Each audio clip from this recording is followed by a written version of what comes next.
আকাশবাণী খবর পড়ছি শুভ্রা চক্রবর্তী। বিশেষ খবর। বিশ্বের বৃহত্তম নির্বাচন প্রক্রিয়া আজ সপ্তম তথা শেষ দফার ভোটদানের মাধ্যমে শেষ হয়েছে। শেষ খবর পাওয়া পর্যন্ত গড়ে 59% ভোট পড়ার খবর পাওয়া গেছে। অরুণাচল প্রদেশ এবং সিকিম বিধানসভা নির্বাচনের ভোট গণনা আগামীকাল। বিরোধী জোটের নেতৃবৃন্দ 295টি আসনে জয়লাভ করবে বলে প্রত্যয় ব্যক্ত করেছে।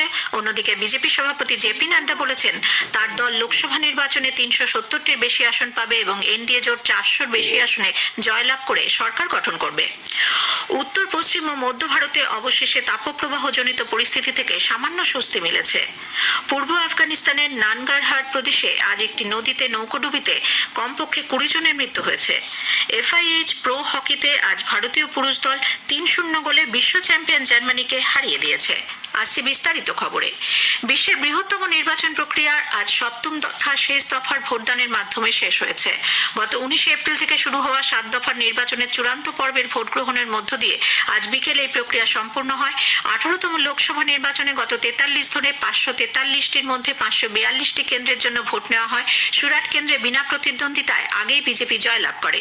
আজ সপ্তম দফায় 7টি রাজ্য এবং একটি কেন্দ্রশাসিত অঞ্চলের মোট 57টি আসনের জন্য ভোট নেওয়া হয়। উত্তরপ্রদেশ ও পাঞ্জাবে 13, পশ্চিমবঙ্গে 9, ওড়িশায় 6, বিহারে 8, হিমাচল প্রদেশে 4, ঝাড়খণ্ডের 3 এবং চণ্ডীগড়ে একটি আসনে আজ ভোট গ্রহণ চলে। মোট 904 জন প্রার্থীর রাজনৈতিক ভাগ্য আজ নির্ধারিত হয়েছে। শেষ পাওয়া খবর পর্যন্ত গড়ে 59% ভোট পড়ার খবর পাওয়া গেছে। সবচেয়ে বেশি ভোট পড়েছে পশ্চিমবঙ্গে, প্রায় 70%। এরপর রয়েছে ঝাড়খণ্ড 68.32%, ওড়িশায় 62.66, চণ্ডীগড়ে প্রায় 63%, উত্তরপ্রদেশ ও পাঞ্জাবে 55%-র বেশি এবং বিহারে 49%-র কিছু বেশি ভোট পড়ার খবর পাওয়া গেছে। একই সঙ্গে আজ ওড়িশা বিধানসভা চতুর্থ দফায় 42টি আসনে ভোট নেওয়া হয়। হিমাচল প্রদেশের 6টি এবং বিহার ও উত্তরপ্রদেশ ও পশ্চিমবঙ্গের একটি করে বিধানসভা আসনেও আজ উপনির্বাচনের জন্য ভোট গ্রহণ হয়েছে। পশ্চিমবঙ্গের 9টি আসনে ভোটকে ঘিরে বেশ কিছু বিক্ষিপ্ত ঘটনার খবর পাওয়া গেছে। সাধারণ নির্বাচন পর্ব শেষ হওয়ার পর মানুষ এখন অধীর আগ্রহে তাকিয়ে আছেন রাজনৈতিক নেতাদের ভাগ্য নির্ধারণের দিনের দিকে। আগামী মঙ্গলবার 4 জুন গণনার জন্য সমস্ত রকম প্রস্তুতি সম্পন্ন। অরুণাচল প্রদেশে বিধানসভা নির্বাচনের ভোট গণনা আগামীকাল। গত 19 এপ্রিল এখানে লোকসভা ও বিধানসভা নির্বাচনের জন্য ভোট গ্রহণ হয়। আগামীকালই অরুণাচল প্রদেশ বিধানসভার মেয়াদ শেষ হচ্ছে। রাজ্যের 2টি লোকসভা নির্বাচনের ভোট গণনা অবশ্য 4 জুনই হবে, দেশের অন্যান্য কেন্দ্রের সঙ্গেই। রাজ্যের মুখ্য নির্বাচনী আধিকারিক জানিয়েছেন 2টি গণনার জন্যই প্রস্তুতি সম্পন্ন।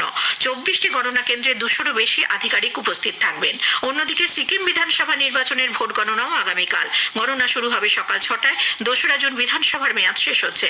অরুণাচল প্রদেশের মতোই গত 19 এপ্রিল এখানেও বিধানসভা ও লোকসভার ভোট গ্রহণ একসঙ্গে হয়েছিল। বিধানসভার 32টি আসনের জন্য ভোট নেওয়া হয়। লোকসভা সাধারণ নির্বাচনের গণনা আগামী মঙ্গলবার 4 জুন। এর জন্য সমস্ত রকম প্রস্তুতি সম্পূর্ণ।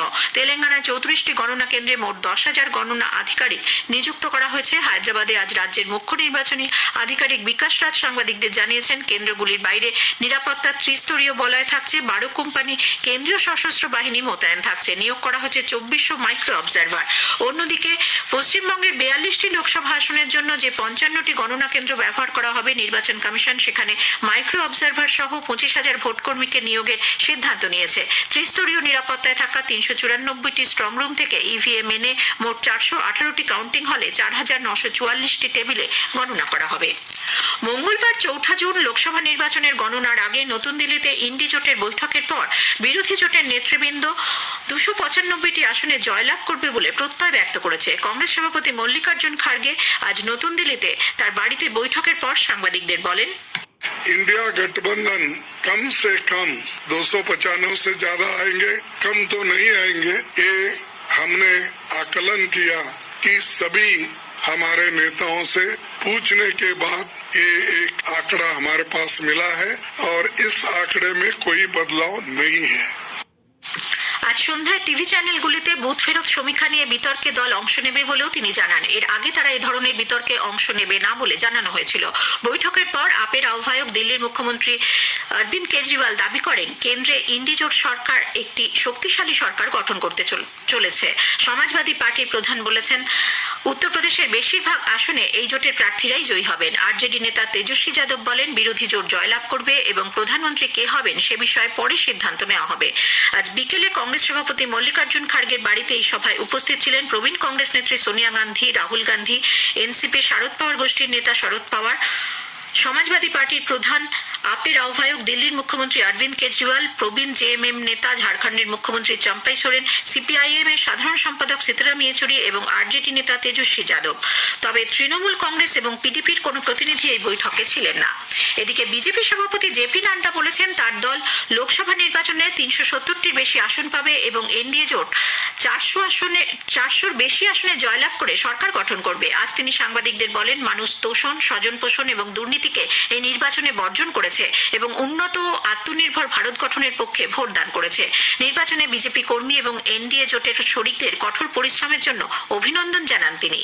सबसे पहले तो इसको सफल तरीके से आयोजन के लिए मैं चुनाव आयोग को तहे दिल से धन्यवाद देना चाहता हूं, जिसने इस लोकतंत्र के पर्व को बहुत अच्छे तरीके से और पूरी ताकत के साथ इसको अंजाम तक पहुंचाया है।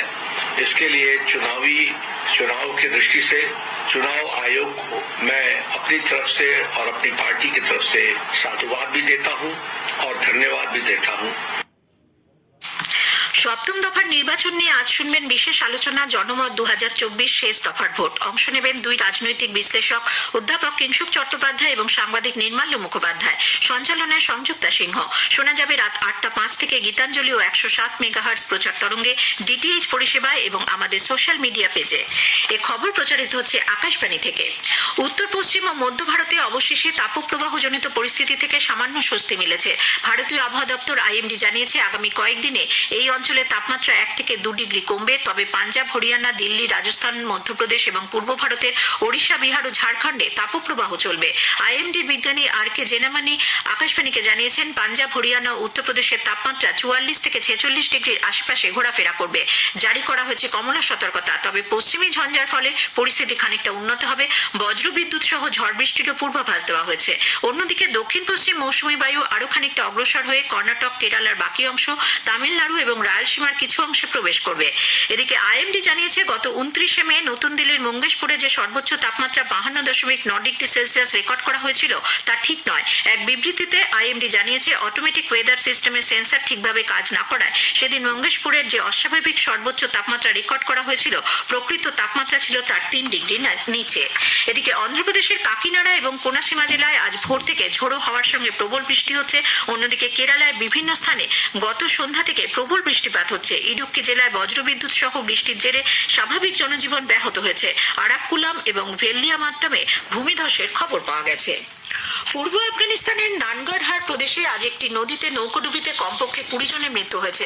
সরকারি সূত্রে জানানো হয়েছে মোমানদারা জেলায় আজ সকালে 7টা নাগাদ মহিলা এবং শিশুদের নিয়ে যাওয়ার সময় নৌকাটি ডুবে যায়। 5 জনকে উদ্ধার করা হয়েছে। এ পর্যন্ত 5টি দেহ ওই নদী থেকে তোলা হয়েছে। নিখোঁজদের জন্য তল্লাশি অভিযান চলছে। বিস্তারিত খবর এখনো পাওয়া যায়নি। রাফায় লাগাতার ইসরায়েলি আক্রমণের আবহে কাতার ও মিশরের মধ্যস্থতাকারীরা হামাস নেতাদের যুদ্ধবিরতি প্রস্তাব গ্রহণ করার জন্য চাপ বাড়িয়েছে। কাতারের প্রধানমন্ত্রী মোহাম্মদ বিন আব্দুল রহমান আল থানি এবং মিশরের গোয়েন্দা প্রধান মেজর জেনারেল আব্বাস কামের গতরাতে হামাসের রাজনৈতিক প্রধান ইসমাইল হানিয়ের সঙ্গে সাক্ষাৎ করেন। তারা এই জঙ্গি গোষ্ঠীকে যুদ্ধবিরতি প্রস্তাব গ্রহণ করার কথা বলেন।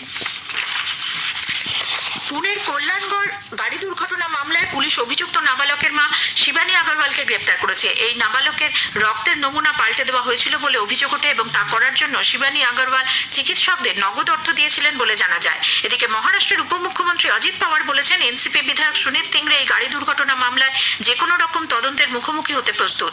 মুখ্যমন্ত্রী তথা স্বরাষ্ট্রমন্ত্রী একনাথ শিন্ডে দুর্ঘটনার পরেই তদন্তের নির্দেশ দেন। এ বিষয়ে পুনের পুলিশ কমিশনারকে তিনি কোনো ফোন করেননি বলেও জানান শ্রী পাওয়ার। গতকাল ওই নাবালকের বাবা এবং ঠাকুরদাকে 14 দিনের বিচার বিভাগীয় হেফাজতে পাঠানো হয়েছে।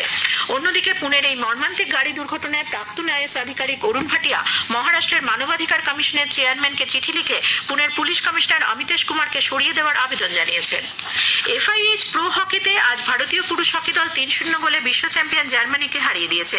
খেলার 16 মিনিটে প্রথম গোলটি করেন হরমনপ্রীত সিং, সুখজিৎ সিং 41 মিনিটে এবং 44 মিনিটে জয়সূচক গোলটি করেন গুরজান সিং। এদিকে ভারতীয় মহিলা দল আজ রাতে জার্মানির বিরুদ্ধে খেলতে নামবে। তাইওয়ান তাইওয়ান অ্যাথলেটিক্স ওপেন 2024-এ ভারতের ডিপি মনু জ্যাভলিন থ্রোয়ে সোনা জিতেছেন। তিনি প্রথম দুটি থ্রোয়ে 78.32 মিটার এবং 80.59 মিটার দূরত্ব অতিক্রম করার পর তৃতীয় থ্রোয়ে 81.58 মিটার দূরে বর্ষা ছুড়ে সোনা পান। শেষ করার আগে খবরের বিশেষাংশ আরও একবার। বিশ্বের বৃহত্তম নির্বাচন প্রক্রিয়া আজ সপ্তম তথা শেষ দফার ভোটদানের মাধ্যমে শেষ হয়েছে। শেষ পাওয়া খবর পর্যন্ত গড়ে 59% ভোট পড়ার খবর পাওয়া গেছে। অরুণাচল প্রদেশ এবং সিকিমে বিধানসভা নির্বাচনের ভোট গণনা আগামীকাল। খবর শেষ হলো।